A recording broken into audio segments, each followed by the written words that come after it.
Do you hold a minimum of 1 million SHIB? Then it is super crucial that you pay attention to everything we're going to say in this video. China has done something crazy with Shiba Inu and other cryptocurrencies, and this is going to change the world of Shiba Inu and the crypto industry forever. What is this new action from China? How is it going to affect Shiba Inu? Should you buy, sell, or hodl your Shiba holdings? What does 2022 look like for Shiba Inu? To find out these answers to all this and more, make sure you watch this video completely to the very end. And if you're a SHIB holder or a potential investor, then make sure you hit that subscribe button and the bell icon so you get to know once a new video is uploaded to the channel. Also, before we go on into the video, please note that this video is not meant to be financial advice. You must ensure that you do your own research before making any investment decisions. And with that said, let's find out what China is up to again. Now, there's been no love lost between China and the crypto market. China has managed to maintain a pretty hostile relationship with the local crypto industry since 2013, when the country rolled out its first set of crypto restrictions. Like we mentioned, it started in 2013 on December 5th to be precise. The People's Bank of China, the Ministry of Industry and Information, and other governmental financial watchdogs jointly issued a notice where it was made expressly clear that the country now prohibited any transactions related to Bitcoin. According to the statement, Bitcoin was considered a special virtual commodity. Hence, in their books, the currency lacks the legal backing to function as mainstream currency. But more specifically, the ban was imposed because the digital asset was not backed by any nation or central authority. Besides, the People's Bank of China also noted that Bitcoin could be an outlet for the laundering of illegal cash. Now, at this time, the regulator did not stop people from trading Bitcoin. It only advised people to be careful about the risks involved. However, China had more tricks up its sleeve. It was just a matter of time. So make sure you keep watching, because this will take us to the latest crypto action from China and how that affects Shiba Inu. Now, the regulation turned out to be pretty bad for Bitcoin, as you might expect. At the time, Bitcoin was just crossing 1,000 mark for the very first time, barely 10 days before the ban was issued. However, once China made its first crackdown, the price of Bitcoin pulled back by over 30% on the now defunct Mt. Gox exchange. If you've been around the crypto industry for a while, then you probably know that Mt. Gox at the time was one of the largest Bitcoin exchanges in the world.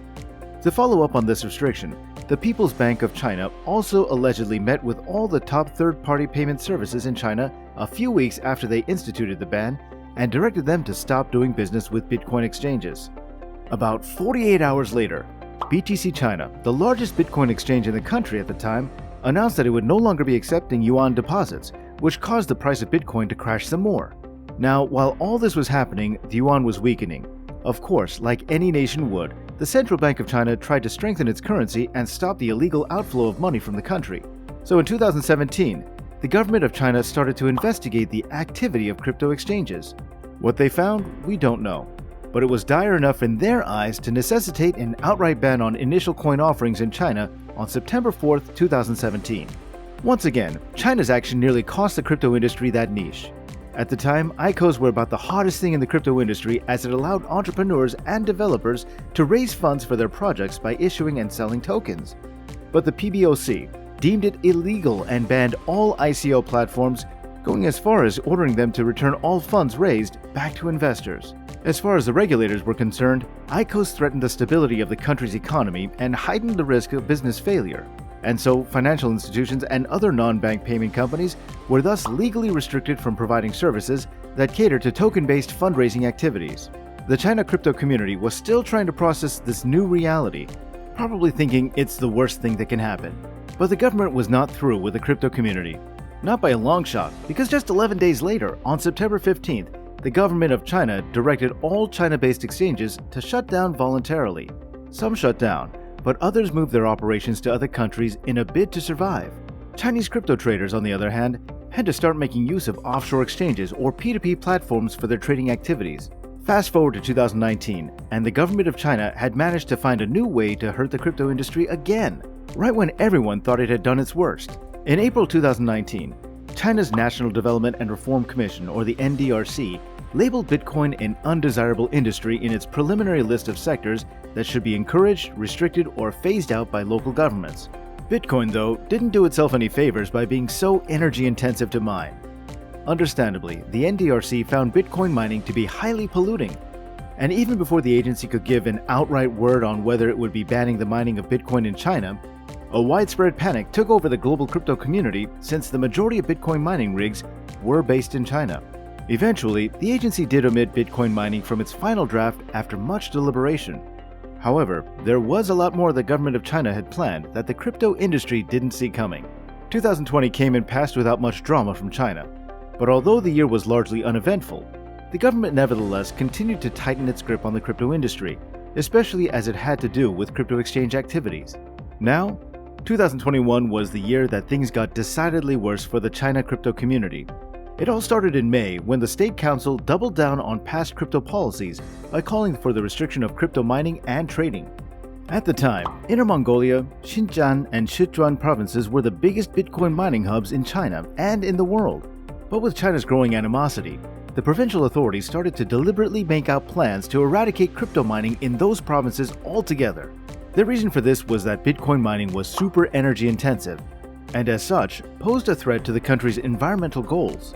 As a result of the new directive, Bitcoin miners either had to relocate from the country or pack up and go home. But when 50% of the world's Bitcoin mining power is domiciled in one country, then expect the global Bitcoin economy to catch cold when China sneezes. And that's precisely what happened. But China sure never does small. When they do things, they go big or not at all. So in September of 2021, the country opted to ban crypto trading altogether. The animosity was not new. However, what was new was that this time, China was not going to leave any room for doubt or misinterpretation, as it concerns to its stance on cryptocurrencies. Crypto transactions both from crypto to fiat and from fiat to crypto are now deemed illegal in China, whether they're executed through a local or a foreign platform. Any Chinese national who works for foreign exchanges, either in a marketing capacity or as a tech support, is liable to face legal prosecution. The NDRC has also set out plans to completely phase out crypto mining by severing investment in the sector, increasing electricity costs, and blocking new companies from entering the industry. Consequently, crypto miners in China have had a very hard time keeping up with their power bills since the edict was passed. Colin Wu, a crypto industry blogger, ran a survey, and per the results of that survey, about 74% of miners in China are now finding it difficult to keep up with the mounting electric bills.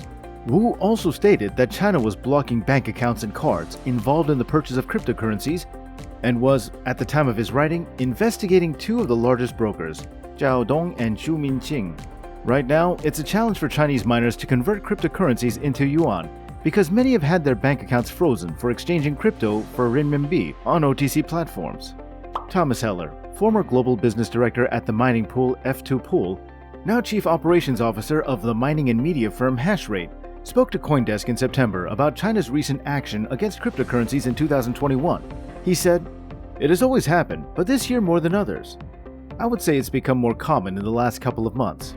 He did, however, try to downplay the narrative that there was a mass exodus of miners from China. Most Chinese miners are mostly only familiar with the Chinese market, so it's hard for them to move abroad and start mining, Heller explained. It's, referring to the China OTC clampdown, another factor that may make overseas mining more attractive. However, this alone is not enough to push them overseas. Rather, they would try to find some workarounds.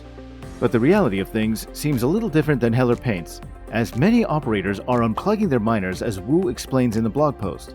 There are also miners who said that their mining machines have been shut down for a month because they cannot sell the cryptocurrency to pay the electricity bill. Some OTC companies that specialize in serving mining firms have also terminated their business, as Wu explained. This is quite unfortunate, considering that most of the large mining pools are based in China, like we mentioned initially. An interactive map from Cambridge University's Center for Alternative Finance shows that the nation's miners currently account for almost 72% of the average monthly Bitcoin hash rate. That is, the computing power dedicated to supporting the network. From what we know so far, there are no plans by the Chinese government to rescind its decision on cryptocurrencies. Nevertheless, it's fair to say that the crypto industry has continued to surge regardless, even as Bitcoin heads towards a price of $60,000. With Bitcoin doing so well in the market, it bodes well for Shiba Inu, because, as market leader, a profitable season translates to a profitable future for most altcoins. Shiba Inu, though on a downtrend in recent times, is expected to make a run for a new all-time high anytime now. Analysts at FX Street say that SHIB bulls are sitting on their hands after buying into Shiba Inu price action. Therefore, we should expect an initial phase where bulls ramp up price action towards $0.000055 before hitting $0.000088 in a few weeks' time.